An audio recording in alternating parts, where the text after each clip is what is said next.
रोहित पीछे गया उसका सफीक का और सर में गोली मारा और खान जो है वो सीना में गोली मारा। গোলপাক তিলজলার পর এবার হাওড়ার পিলখানা শুটআউটের ঘটনায় স্তম্ভিত বাংলার মানুষ। বুধবার ভোরে রাস্তায় গুলি করা হয় সফিক খানকে। রাস্তায় কয়েকজনের সঙ্গে দাঁড়িয়েছিলেন সফিক খান। হঠাৎ গুলি করা হয় সফিকের মাথায়। রাস্তায় লুটিয়ে পড়তেই সফিকের সামনে দাঁড়িয়ে থাকা অন্যজন গুলি চালায় তাঁর বুকে। তারপরেও কয়েক রাউন্ড গুলি চলে। গুলিবিদ্ধ হয়ে মৃত্যু হয় সফিকের। হাড়হিম শুটআউটের ঘটনা স্থানীয় বাসিন্দাদের মনে নিরাপত্তা নিয়ে বড় সড় প্রশ্ন তুলে দিয়েছে। এই সেই জায়গা যেখানে ঘটনা ঘটেছে, এখানেই পর পর গুলি চালনা হয়েছে, সেই ছবি আমরা তুলে ধরছি এই মুহূর্তে। ঘটনাস্থলের ছবি আপনাদের সামনে তুলে ধরছি। পিলখানায় এই মুহূর্তে আমরা উপস্থিত রয়েছি। পিলখানার ছবি আপনাদেরকে দেখাচ্ছি। আজ ভোর 4টের সময় তিনি বেরিয়েছিলেন এবং তিনি বেরিয়ে চা খাওয়ার উদ্দেশ্যে বেরিয়েছিলেন। সেই সময় রোহিত এবং হারুন, যারা এই ঘটনার সঙ্গে মূল অভিযুক্ত, যারা পর পর গুলি চালিয়েছে, প্রথমে মাথা এবং তারপরে পেটে এই গুলি চালানোর ঘটনা ঘটে এবং এই ঘটনায় রীতিমতো চাঞ্চল্য ছড়িয়ে পড়েছে। এই শুট আউটের ঘটনা পর পর প্রশ্ন উঠেছে নিরাপত্তা নিয়ে। এই সময় লাইভ ঘটনাস্থলে গিয়ে দেখে এলাকায় মোতায়েন রয়েছে অনেক পুলিশ। যদিও এখনো খোঁজ মেলেনি মূল অভিযুক্ত হারুন খান ও রোহিতের। ঘটনায় মূল অভিযুক্ত হারুনের বিরুদ্ধে হাওড়া উত্তর বিধানসভা কেন্দ্রের বিধায়কের সঙ্গে ঘনিষ্ঠতার অভিযোগ সামনে এসেছে। যে তৃণমূল বিধায়ক গৌতম চৌধুরীকে নিয়ে একাধিক অভিযোগ তুলছেন স্থানীয় বাসিন্দা থেকে শুরু করে স্থানীয় বিজেপি নেতৃত্ব, সেই বিধায়ক কি বলছেন শুনুন।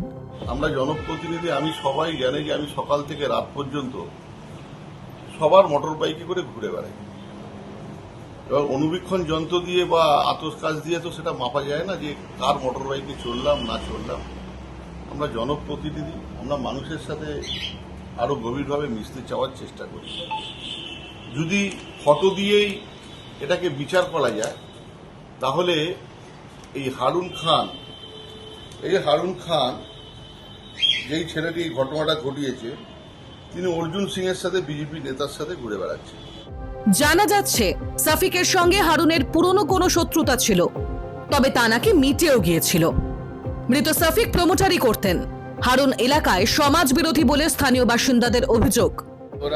ওদের মধ্যে কিছু হুজ্জাত তাকরার ঝামেলা হলো, ও বন্দুক বের করে ওকে মেরে দিল। পুরনো টাকার বিবাদ, পুরনো কিছু শত্রুতা ছিল, এই শুনছি আমি, পুরানো শত্রুতা ছিল। সাফিকের মৃত্যুর পরে কান্নায় ভেঙে পড়েছেন তার মা। ছেলেকে হারিয়ে দিশেহারা অবস্থা মায়ের। दो गोली मार दिया, पीठ में मारा, संग संग हुए गिर गया। कोई दुश्मनी नहीं है उससे, कोई दुश्मनी नहीं है। बहुत पहले का झगड़ा था, अब निभाया है उस झगड़ा को। किसके साथ झगड़ा? वही हारून का साथ। अच्छा, वही मारा है। दो लड़का था, दो लड़का, हरे था, लड़का था, दो लड़का था।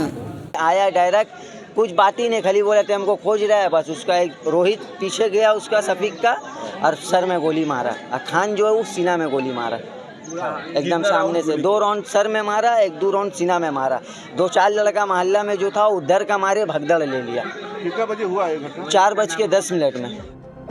হারুনের সঙ্গে পুরনো শত্রুতার জেরেই কি খুন হতে হলো সাফিককে, নাকি এর নেপথ্যে রয়েছে অন্য কোনো গল্প?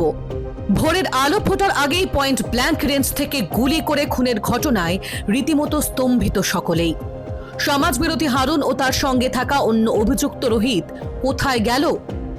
কোথা থেকেই বা বন্দুক পেল তারা? হাওড়ার পিলখানার ঘটনায় প্রশ্ন অনেক। শুধু পিলখানা কেন, কয়েকদিন ধরেই একাধিক জায়গায় শুটআউটের ঘটনা প্রকাশ্যে আসছে। তিলজলায় গুলি চলে মোহাম্মদ নিয়াজ ওরফে রাজাকে লক্ষ্য করে। তার পায়ে গুলি লাগে, তিনি বর্তমানে ভর্তি হাসপাতালে। এই ঘটনায় পালিয়ে যাওয়ার সময় অভিযুক্ত বাবা ও ছেলেকে গ্রেপ্তার করে পুলিশ। তার কয়েকদিন আগেই বোমাবাজির পাশাপাশি গুলি চলে খাস কলকাতায় গোলপার্কে। দুই পক্ষের মধ্যে সংঘর্ষে ওই ঘটনায় আহত হয়েছেন একাধিক।